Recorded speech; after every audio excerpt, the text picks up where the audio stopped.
Buenos días, bienvenidos a nuestra séptima sesión del curso Vida que Transforma Vidas. En esta ocasión vamos a conversar y a orar con el capítulo 7 del Libro de la Vida, en el que Santa Teresa pues está en un conflicto entre las cosas de Dios y las cosas del mundo. Entonces vamos a ver cómo ella decide resolver este conflicto que nosotros también tenemos muchas veces. Dice que tenía deseos de Dios y tenía deseos también del mundo. Bienvenidos de nuevo, soy Claudia Morales Cueto. Yo soy su acompañante en este espacio virtual de aprendizaje. Aprendemos juntos de nuestra maestra Teresa de Jesús, quien es reconocida por la Iglesia como maestra de oración y madre de espirituales, doctora de la Iglesia. Una de las riquezas de este capítulo es que ella se muestra completamente humana, se muestra con mucha autenticidad y cómo pues pierde el camino, en cierta manera su camino hacia Dios por poner su corazón en otras cosas. Y eso es como algo que puede llevarnos también a nosotros a revisar nuestro corazón y transformar nuestra vida.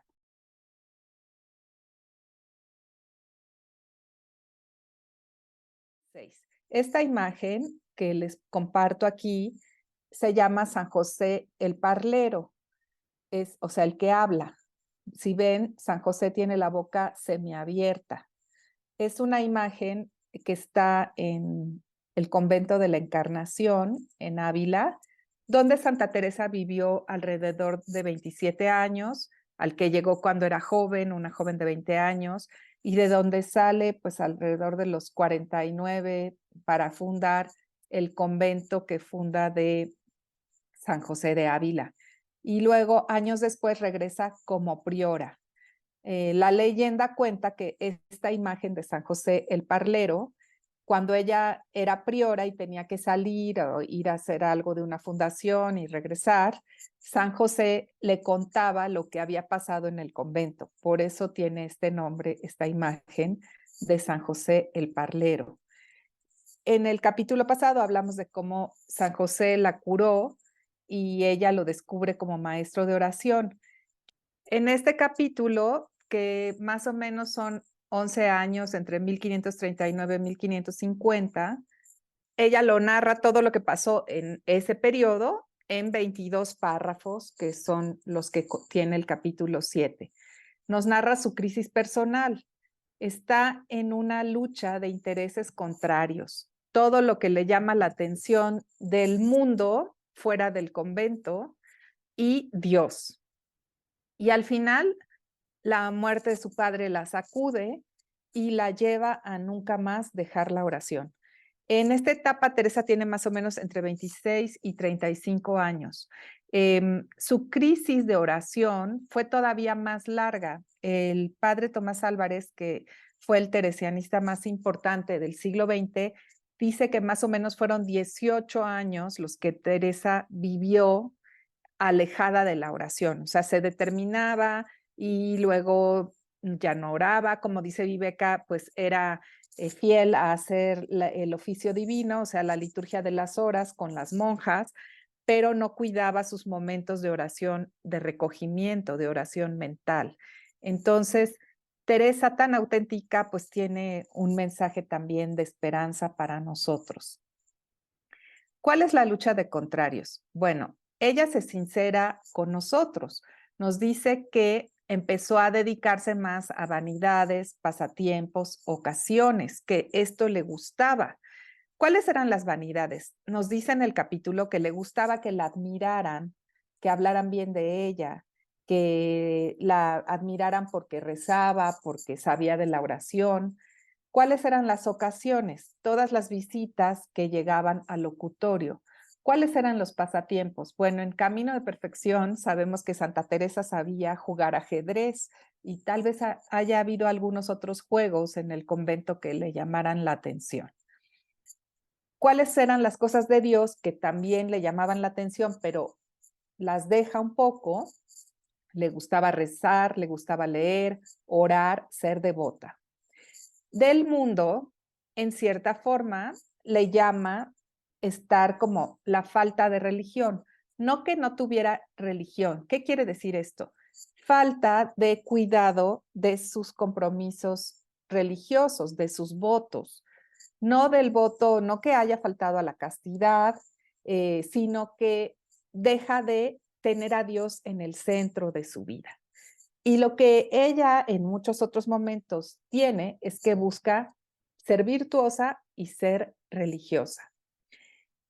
Como tiene una conciencia clara, se da cuenta que ha dejado la oración y se siente avergonzada. Entonces, también no quiere regresar a la oración porque es una falsa humildad, o sea, siente que ya no merece orar porque Dios ha sido tan bueno con ella y ella se ha distraído, ha perdido el camino.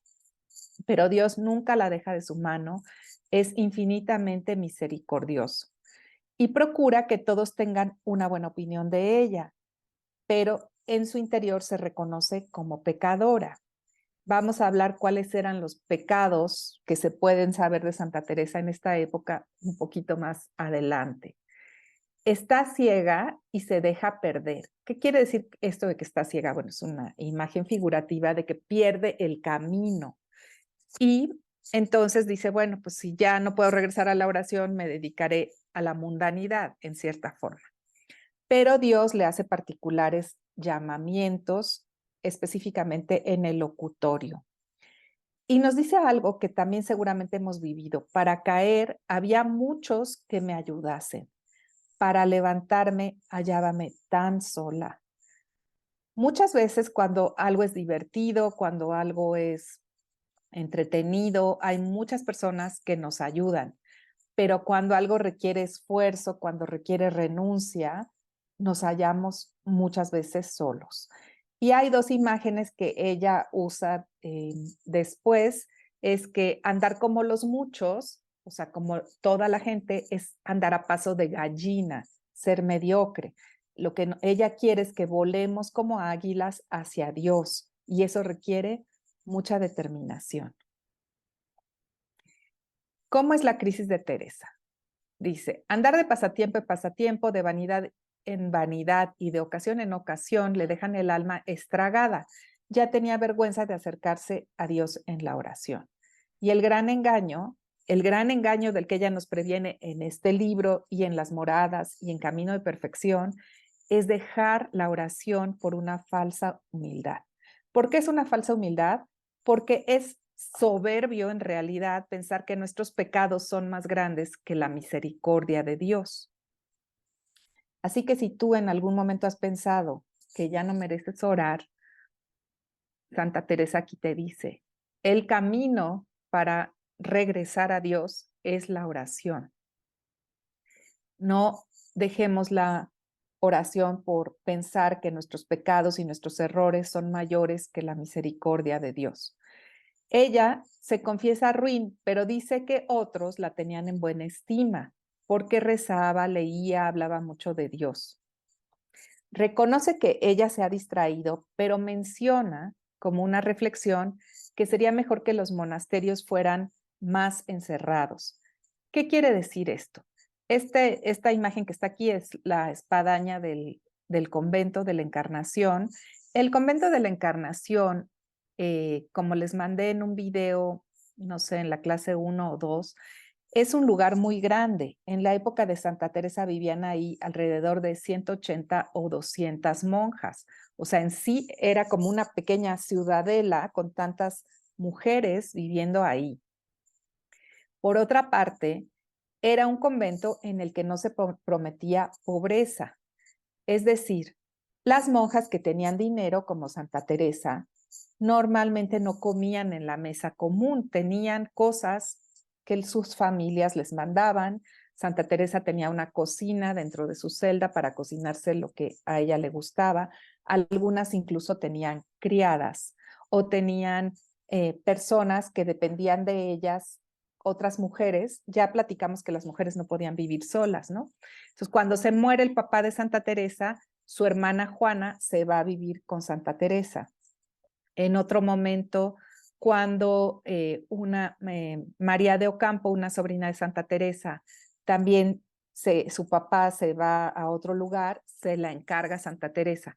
Entonces, en el convento las monjas podían recibir familiares, podían recibir amigas, o sea, mujeres, y también tenían muchas visitas en el locutorio.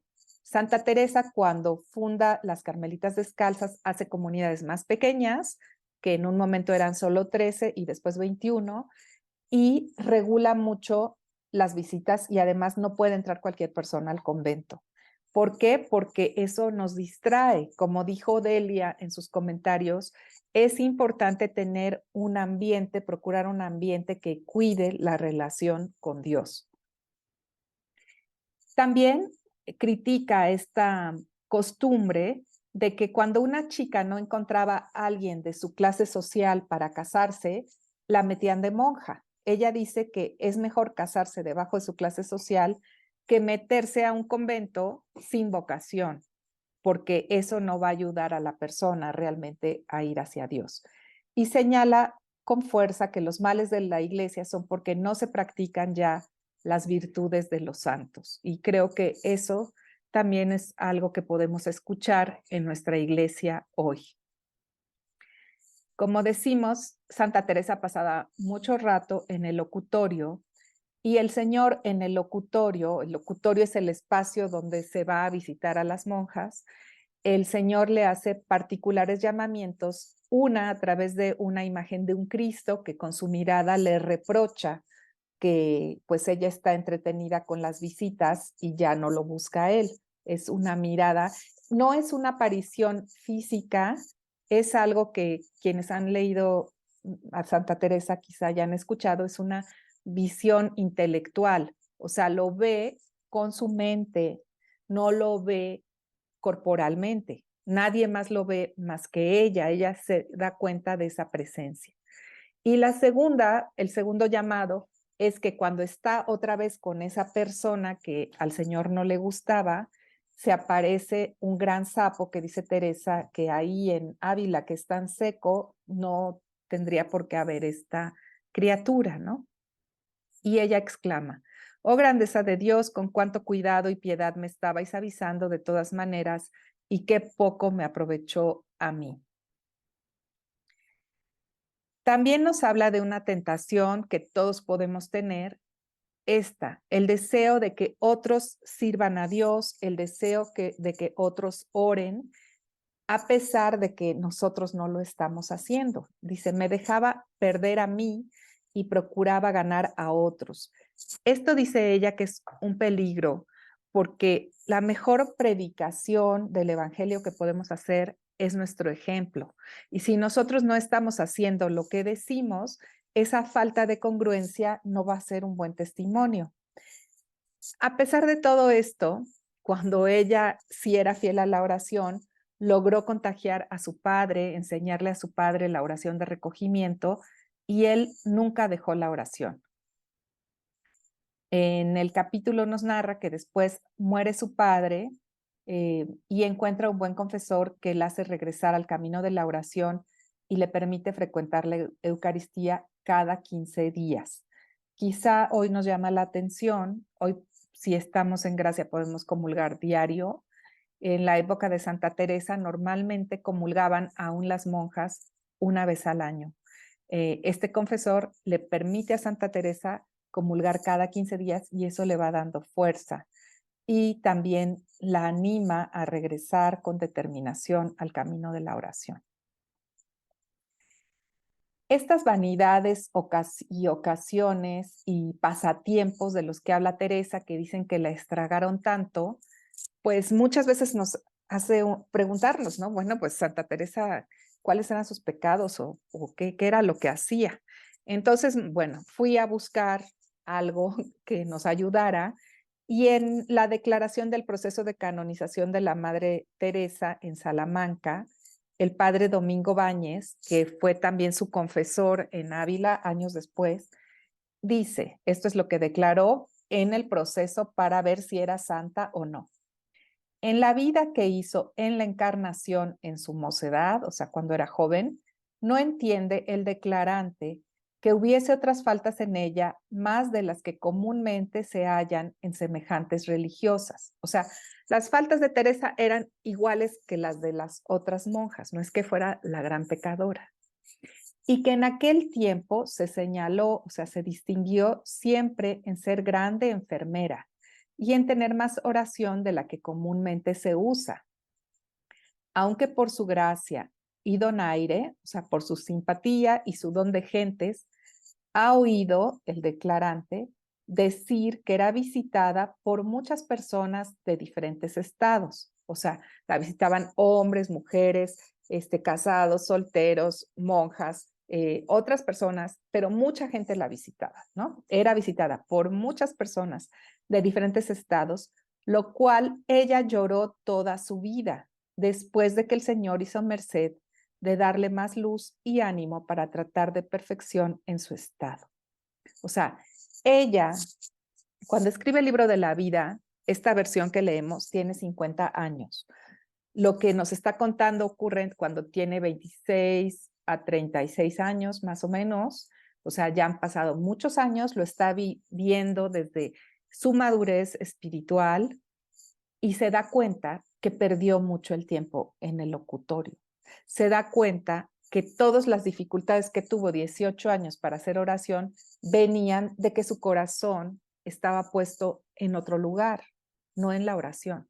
Como dice en el Evangelio, donde está tu tesoro, está tu corazón. Entonces, el estar con la mente en las cosas de tanta gente, en lo que le venían a contar, en que si le pedían consejo, en tratar de ayudar a otros, hacía que viviera descentrada. Ser cristianos no quiere decir que nos olvidemos de las demás personas, pero quiere decir que si nosotros queremos amar y servir a los demás, tenemos que estar centrados en Dios, porque de Él va a venir el amor con el que necesitamos relacionarnos con los demás. Entonces, también Teresa en el capítulo menciona varias veces que era que tendía mucho a la sensualidad. Y aquí hago la aclaración que en la época de Santa Teresa, sensualidad quería decir placeres sensibles. A Santa Teresa le gustaban los buenos olores, le gustaba la música, le gustaba el confort, le gustaban las cosas bonitas, no, la conversación agradable. Los placeres sensibles, la palabra sensualidad no son placeres sexuales como se usa ahora, sino cosas agradables a los sentidos. Eso es lo que quiere decir sensualidad. Bueno, la muerte de su padre la sacude fuertemente. Teresa amaba profundamente a su padre y lo enseña a orar porque es lo que ella ha descubierto que le ayuda en la vida. Sin embargo, como ya vimos, ella abandona la oración por falsa humildad, por no sentirse digna de presentarse ante Dios. Pero la fe de su padre y su oración los días cercanos a su muerte la conmueven profundamente. En el libro ella cuenta que el padre ya se había dado cuenta que se iba a morir, y en los datos históricos se ve que el papá hace nuevamente su testamento el 3 de diciembre y muere el 24 de diciembre. Él estaba ya preparándose para morir, aunque los médicos decían que se iba a curar.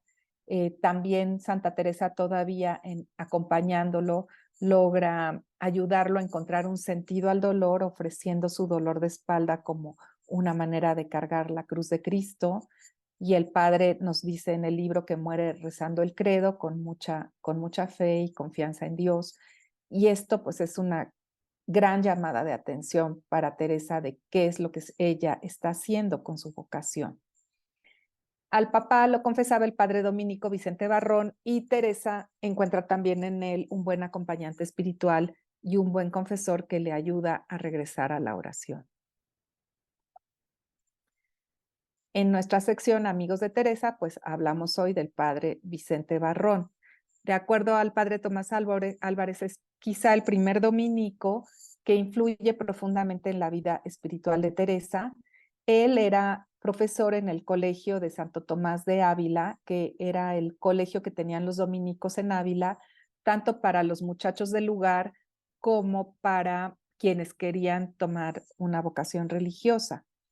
Años más tarde, alrededor de 1567, por ahí, 70, él le va a ayudar en la fundación de Toledo, se encuentran en Toledo, él ya estaba con labores en la Inquisición de Toledo.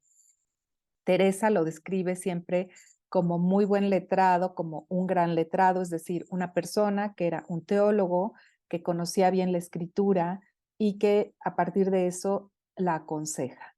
Entonces ella tiene siempre estos comentarios de reconocimiento hacia él. En este capítulo también habla de algo muy importante, que es formar una comunidad de amigos que buscan a Dios, es hacerse espaldas. Lo dice así: andan las cosas de Dios tan flacas que es menester hacerse espaldas unos a otros los que les sirven para ir adelante, según se tiene por bueno andar en las vanidades y contentos del mundo. O sea, se alaba estar en lo mundano y poco se reconoce que es importante estar en las cosas de Dios. Y para esto, dice, hay pocos ojos, y si uno comienza a darse a Dios, hay tantos que murmuren que es menester buscar compañía para defenderse hasta que estén fuertes en no les pesar de padecer, y si no, veránse en mucho aprieto. El mismo Jesús, cuando vino y se encarnó en el mundo, su misión la comienza con una comunidad. Llama a Pedro y Andrés, a Santiago y Juan, va formando comunidad. La relación con Dios se hace presente en la comunidad y necesitamos acompañarnos, hacernos espaldas para tener más fuerza en este camino, en un mundo en el que hay otros valores que no son los de Cristo. ¿Qué quiere decir hacerse espaldas? Quizá si ustedes han visto una película de caballeros de la Edad Media, una película de las cruzadas o algo así, están peleando con su armadura y con su espada y se ponen espalda con espalda dos guerreros para cuidarse la espalda. O sea, pelean de frente sabiendo que tienen segura la espalda porque tienen otro compañero atrás que está peleando en otra dirección. Entonces, hacernos espaldas es cuidarnos, apoyarnos en las batallas que enfrentamos en este mundo, en las dificultades. Y vamos a hacer ahora la oración. Te invito a que te sientes con los pies bien apoyados en el piso, con la espalda recta, sin que esté rígida, de manera que el aire pueda entrar y salir libremente. Respira profundamente y suelta el aire con suavidad.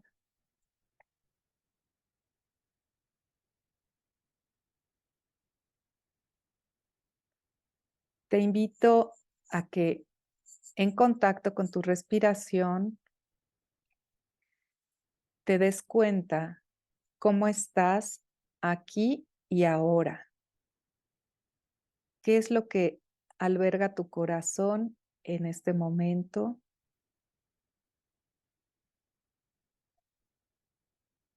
En este capítulo, Santa Teresa nos dice una frase muy importante que quizá la primera vez que leemos el capítulo pasa desapercibida.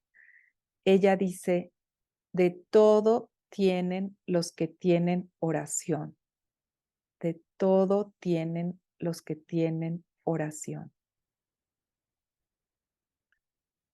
Las personas que hacemos oración somos humanas y tenemos todas las emociones humanas.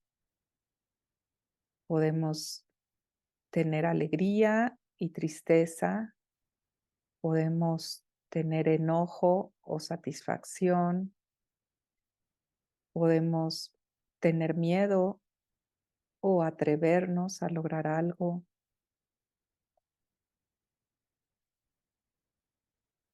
Podemos sentir rencor o tener una experiencia de perdón. Todas las emociones y todas las experiencias humanas están presentes en la vida del orante.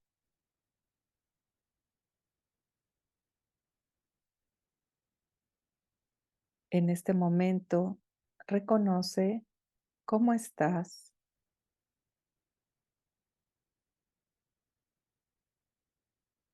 y así, reconociendo tu estado interior con verdad, vamos a entrar a la oración.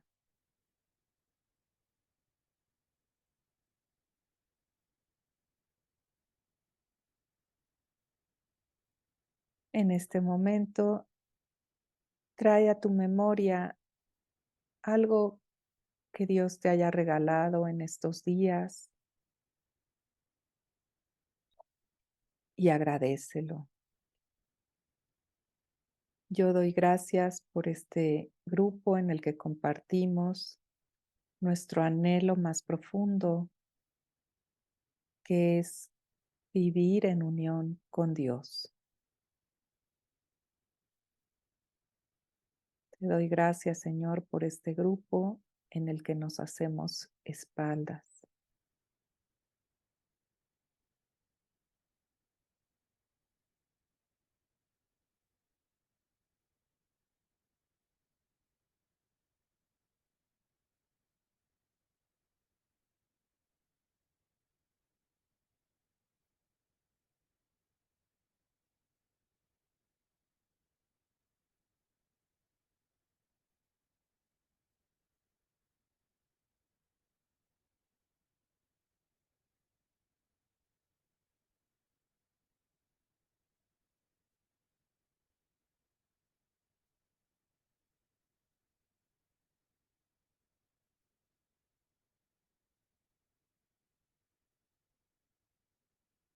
Y ahora haz una respiración más profunda y entra a esa morada secreta, el lugar donde en tu interior ocurre lo más íntimo entre Dios y tú. Y ahí está Jesús esperándote.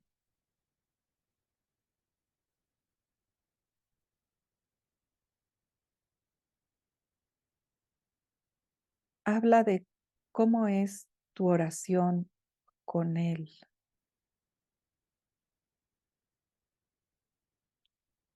Tú y Él saben con qué frecuencia haces oración, si te da flojera, si cuidas tus momentos de oración. Revisa con Jesús cómo se han encontrado tú y Él en esta última semana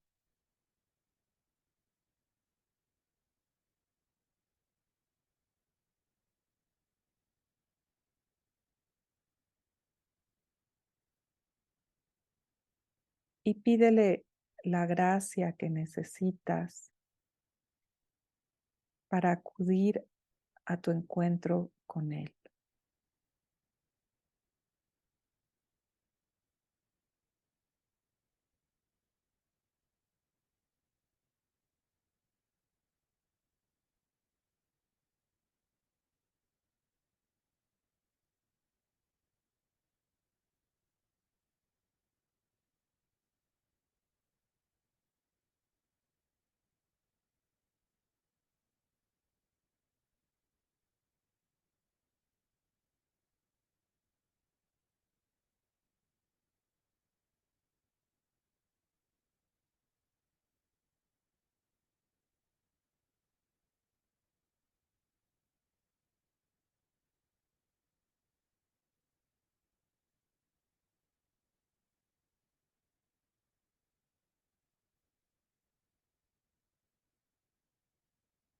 Y en esta oración, si te distraes, respiras y regresas a estar amando al amado, a expresarle a Jesús tu amor y a escuchar lo que Él tiene que decirte hoy.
Nos dice Teresa, aconsejaría a otros, en especial al principio, procuren amistad y trato con personas que traten de lo mismo. Es cosa importantísima, aunque no sea sino ayudarse unos a otros con sus oraciones, cuanto más que hay muchas ganancias.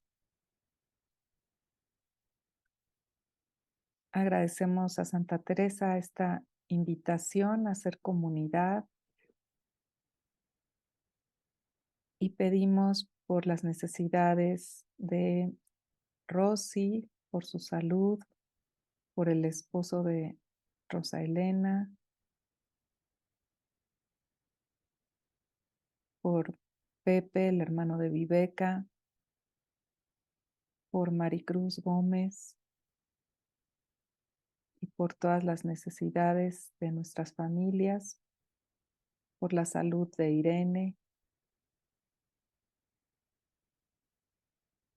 y lo encomendamos a la Virgen María diciendo, Dios te salve María, llena eres de gracia, el Señor es contigo, bendita eres entre todas las mujeres y bendito es el fruto de tu vientre Jesús. Santa María, Madre de Dios, ruega por nosotros los pecadores, ahora y en la hora de nuestra muerte. Amén. En nombre del Padre, del Hijo, del Espíritu Santo. Amén.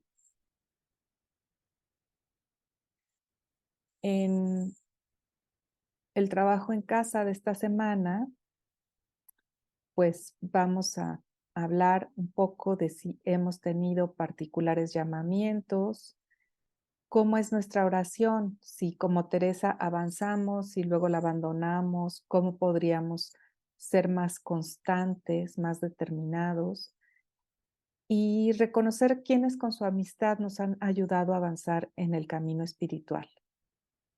Y Teresa tiene una frase también muy bonita en este capítulo que dice, gran mal es un alma sola entre tantos peligros.